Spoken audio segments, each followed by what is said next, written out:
Ya, Assalamualaikum kepada semua. So hari ini saya nak tunjuk bagaimana cara untuk check in ke Barakah Homestay. So hari ini tarikh 10 hari bulan 1 2026. So begini keadaan rumah yang terkini. Okey. First, kita akan ambil kunci daripada safety box.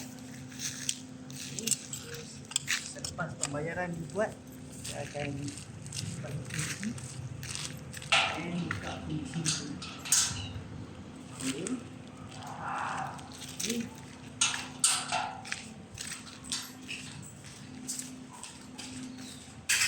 Kunci beri. Buka kunci ni. Selamat datang ke Barakah Homestay. Okay. So ni ruang tamu. So kita ada Netflix, kita ada Google TV, okay, kita ada on stream, kita ada Disney Plus. So semua boleh tengok. Okay, Wi-Fi provided. Okay, so sekarang kita masuk ke master bedroom.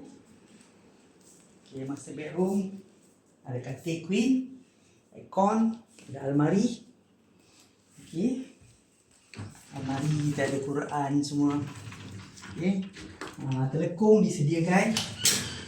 Okay, dan ini master bedroom, bilik air, ada hot shower, ada tandas dan sebagainya.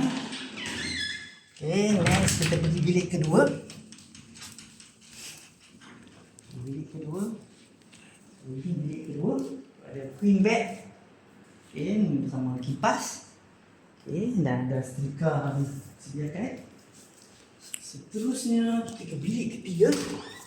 Bilik ketiga, ini ada aircon dan juga kipas.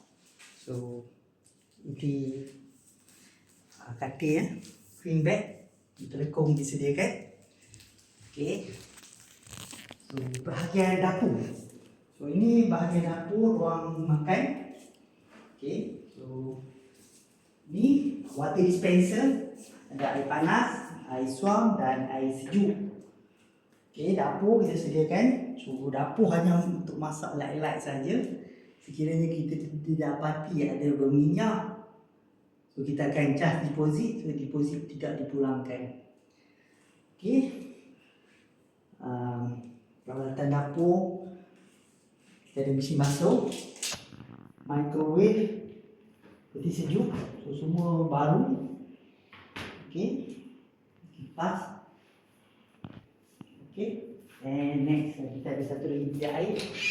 Bilik air satu lagi agak luas untuk sesi keluarga.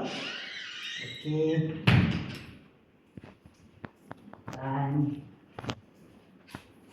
okay, sekian ini sedikit sebanyak review untuk pengunjung Barakah Homestay. Okay, tolong subscribe, komen dan share. Terima kasih.